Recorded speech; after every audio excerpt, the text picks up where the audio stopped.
G'day everyone, welcome back. So I've got some end grain material, side grain material. We're going to try a whole heap of different cuts to see which one works best for the material that we're using and which ones I just always fall back to because it works for me. But anyway, let's get into it. Alrighty, so I've got our two pieces of material here. I've got our end grain piece, and if you ever drill your mortise with your Forstner bit, you'll need to stop and sharpen it several times and make sure you don't start a fire because it is so hard to just drill down with that Forstner bit into end grain. So just a little caveat there. That's why I was using that wood screw earlier. I forgot to mention in the last video, but wood screw would be the go when you are going into end grain material to mount it onto the chuck. Just use the wood screw. So end grain material there, side grain material here, both camphor floral with our side grain material.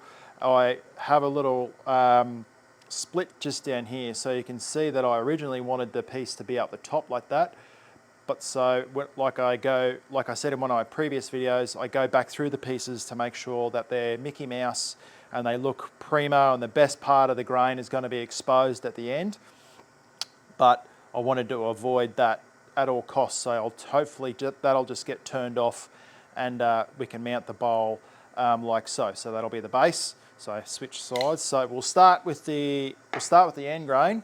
So this was the comparison video that I wanted to shoot. So we'll get that in there. And now make sure that's nice and tight because it can be a little bit aggressive, the old end grain. And I've taken my magnet tray off, so I'm a little bit out of sorts. I'll put my chuck key in my pocket. Righto.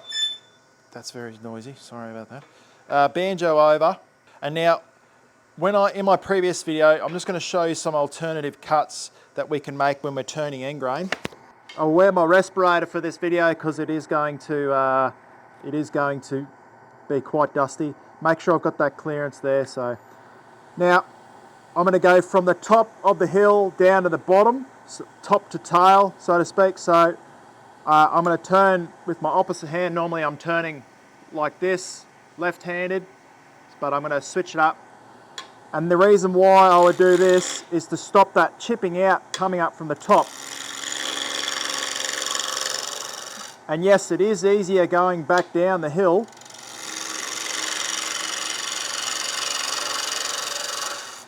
Like so. If you're struggling with that, you could just pull it. You could pull it towards yourself. And I'm looking up, when I'm doing that, I'm looking up the top here. I get in there with the bevel and I'm looking up the top. You could also, you could do a push cut, come in from the top again.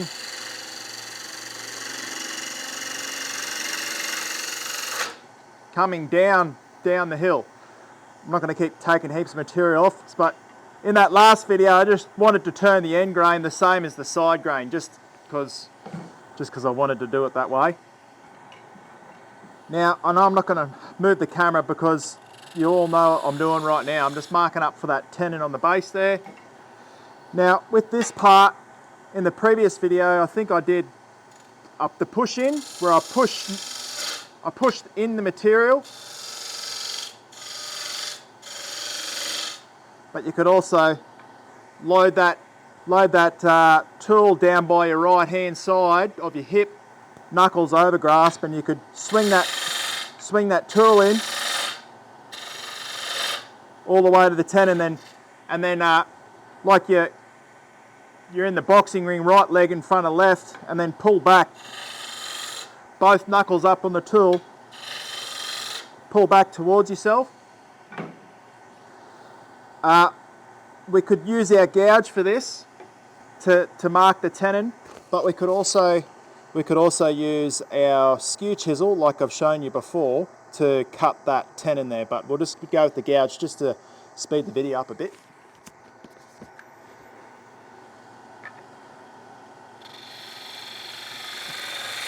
Push it in the tenon there, and now that is going to be a bit raggedy on the bottom, so I want to clean that.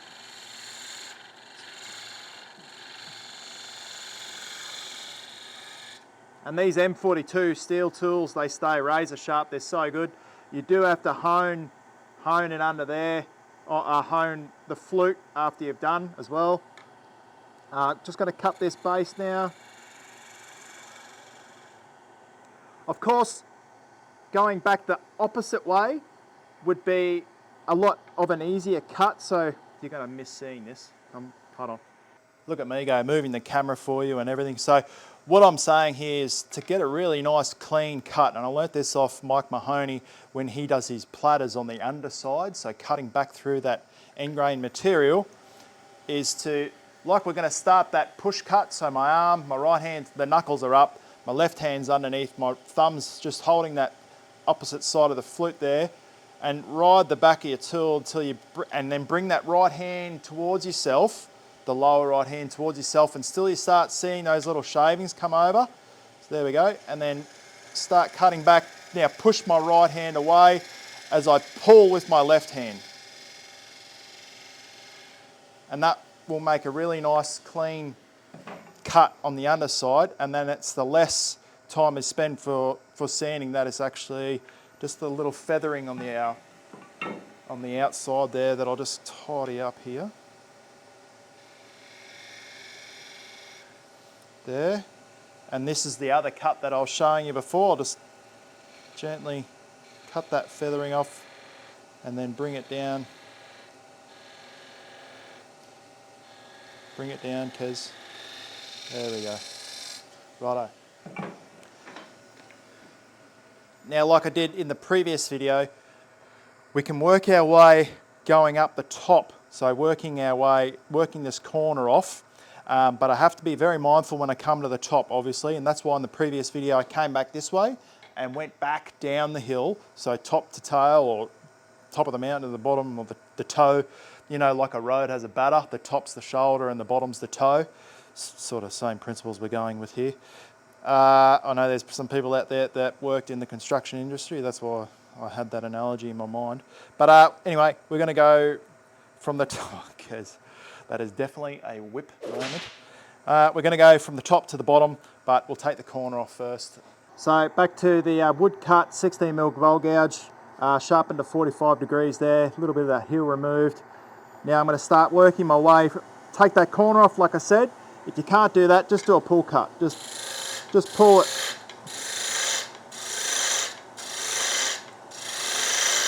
Pull that corner, so load that tool in down by his side. Both knuckles are up, and I'm just squeezing that tool back into my palm of my hand. Bring the tool rest over, and I've got that tool post into the corner of that piece, like that, running at a 90, but the tool rest is at that 45 to the piece. 45, yes. Roll my right hand, and then I bring it around. This is just how I do things. I hope it helps if someone wants to, but just do what you feel comfortable with doing. And what's obviously safe. Now, I'm just going to trim this down. Let's try and go around from the top to the bottom.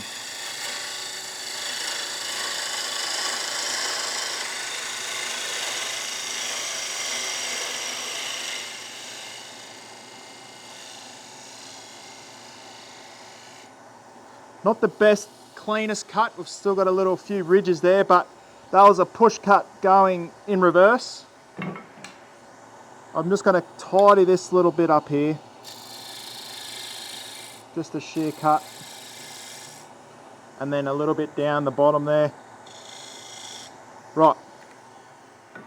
So that is our side grain material. It's got a little bit of a defect there. Actually, I'll show you how I'd go about fixing that. A little bit of super glue, fill that hole.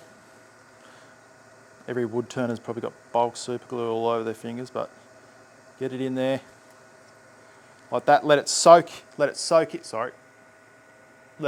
into the piece. And then what I do, I'm bringing my magnet tray back.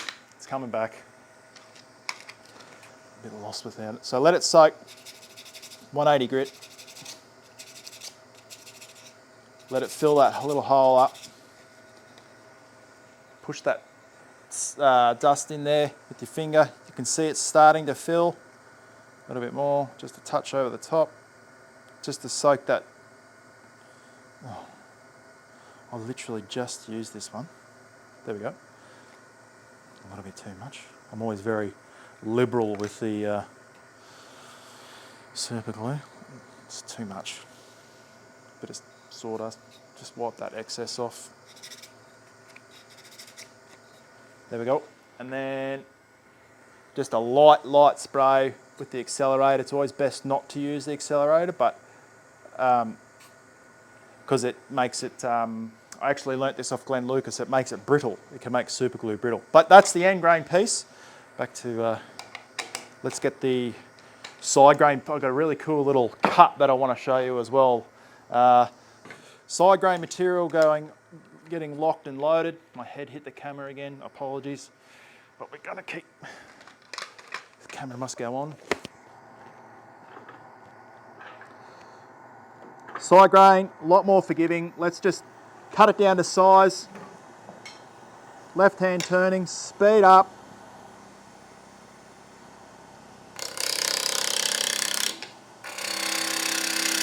Still have to be mindful that we're not going to tear that top out, right? Because we always want to keep it the maximum diameter, which is 100 millimeters. Which is what this little project bowl is. Come back the other way. Did you see then what I was about to do? I was about to come into the timber like that. And that would be very bad. Right, so that's running true. A little thing you can check, see if it's running true. Like that. Not looking for it to be perfect right now. Come around to the back.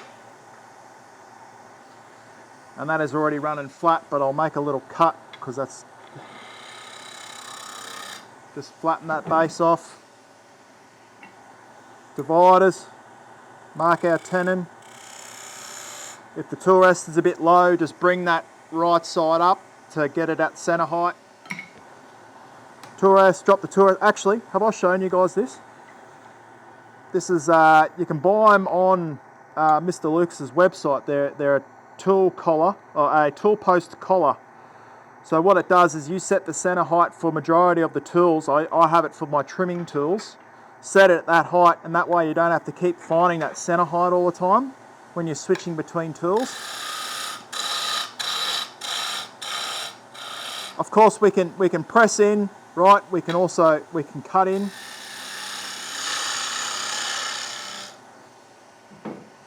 Just going to keep doing how I normally do it.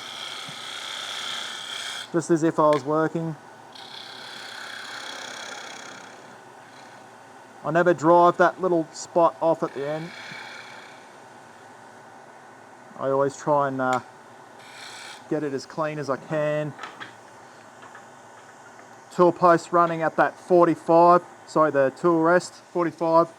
Banjo running parallel to the headstock. Push cut, ready to rock and roll. Now this is where I get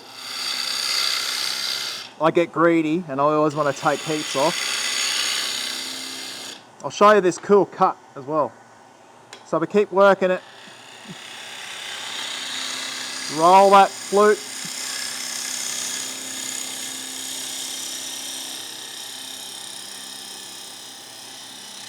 All the way to the top there. Now, yep. So this is, I learnt this off I saw Glenn Lucas do it. I call it the pick and drive. So we're going to pick, shear scrape, drop the handle down, swing it up to the right, start, push cut, roll the flute open. Something like that anyway. I call it the pick and drive. I'm still trying to get the old gist of it. So what you do, you come in there, roll the tool, open the flute, and then push cut home. Something you can practice with me at home. Right, that's our side grain bowl. Doesn't look too bad. Few little tool marks there between friends, but we're right, we'll keep cranking. Alrighty, so this is another end grain bowl that I want to show you to get started, because it's got more material there pretty much. The other bowl that we have, there's a little bit of material left, not as much material left, so I want to start with something a bit more material in it, and then I can show you all these cuts. So I'm just going to load that into the chuck there. This chuck is a VM100 chuck, so it's the smallest chuck that Vicmark make. And now to start this, obviously we can start the cut as normal by just dragging the gouge across, right? The only problem with that is, and I probably didn't elaborate that in my last video, is that you can rip the sides off. So one good way of preventing that is to stop before you get to the end, like this. So I don't know why I'm using that. So just a little 1/2 inch gouge here. So just bringing the sides across, but not cutting it all the way to the end, because you'll tear that material out. But preventing that by cutting back the other way, and then soften that edge, because it will cut your hand. This is on all bowls pretty much, you know, like you can practice this on all bowls. So now we've cleaned up across the face, we can get into some different cuts. We can start from the inside and work across, so like that cut I did with Mike Mahoney. So coming across,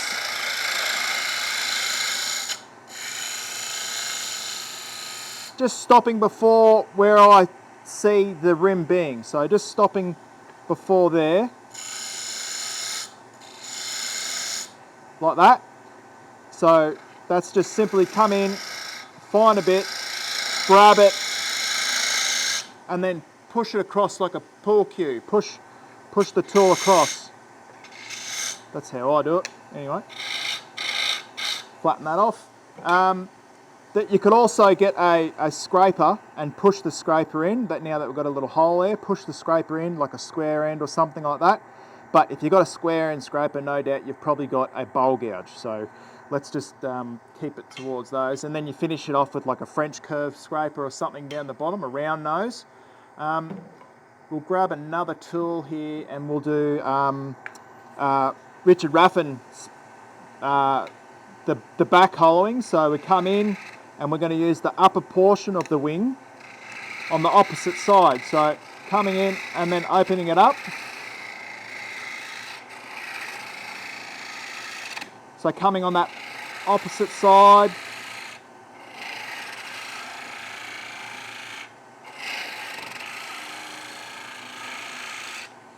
Trying to, and I'll link a video down below.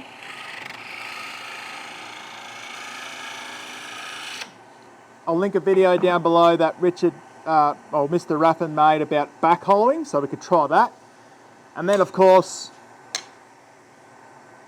traditional. So we just, bevel follows the cut, or the cut follows where the bevel goes. And then swing it like I'm closing that door.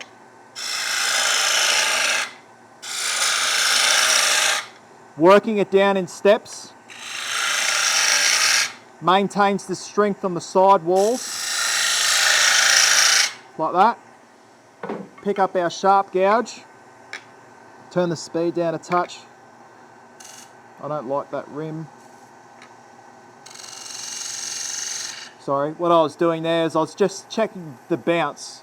Because we've taken the material out from the center, it doesn't have much strength around the side, so it can get a little bit of a bounce. Especially when you go really thin.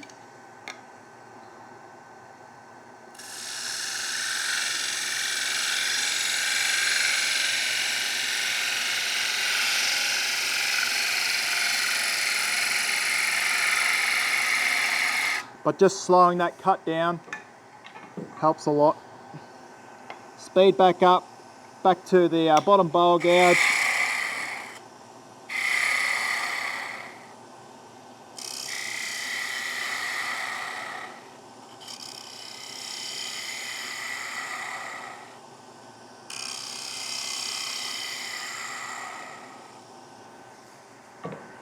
Right, a little Little nipple down the bottom there's gone. Righto, so that's end grain bowl turning, so not bad. And now we'll load, where's our side grain bowl? I had one over here. Anyway, this will do. Side grain material. I don't think we need to practice all the cuts on this because we've all seen this. We've all seen this a few times. The old, because right.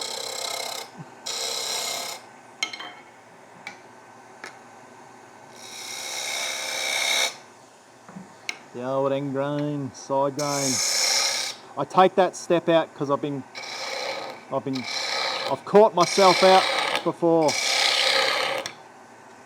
A little bit high. A bit more speed.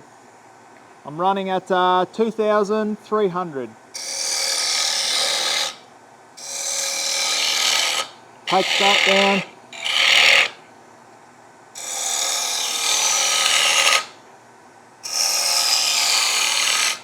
Working it down in stages. Drop the speed. And now I've got on my little toolbox, on my little, I'll just show you. On my speed controller, see that little red dot that I've put on there? Hold on. There you go. See that little red dot there? That helps me, so I just have to look down. Normally you can see it. I can now see it, but when I started I had a little red dot there, so I would lower the speed for the last cut, so I would know that that speed works well, which is 800 RPMs.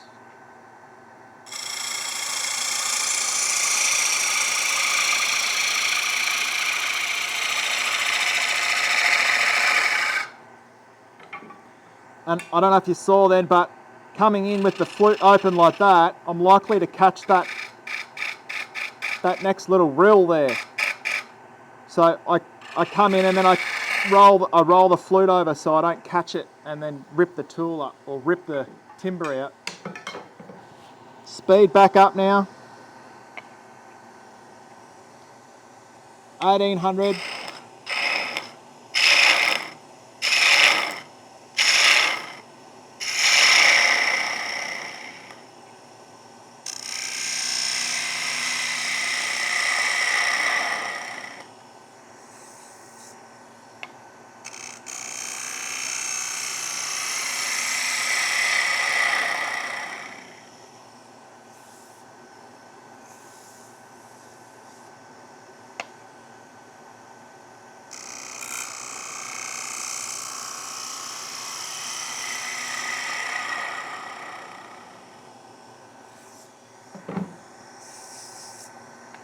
Righto. And that is ready for sanding, good to go. End grain, side grain, what a beauty. One thing before you go is I want to say, regardless if you're turning side grain material, end grain material, the tools that you use and the techniques that you apply with those tools, is it all comes from somewhere, someone. So my advice is to watch plenty of expert wood turners out there, professional wood turners, go to symposiums and go to shows and learn from them, read magazines or books or whatever, and then that way you've got those skills, you've got that arsenal, the feather in your cap, so when it comes to applying those skills, you just go, I remember that one from so-and-so and I'm going to apply it here, and if it works for you, you know then, right, that works for me, it felt good, it felt safe, I was in a controlled way and nothing happened because it was a safe, practical movement for yourself. So that's my advice for you. That's why I know all these little different things, is because I watch all these professional wood turners at their craft and I apply them to what I'm doing to try and help me within my skill base. So thank you so much for watching. Check this video out here. It's a closed form bowl, lots of different cuts involved in that, but I will see you and talk to you directly. Cheers, bye.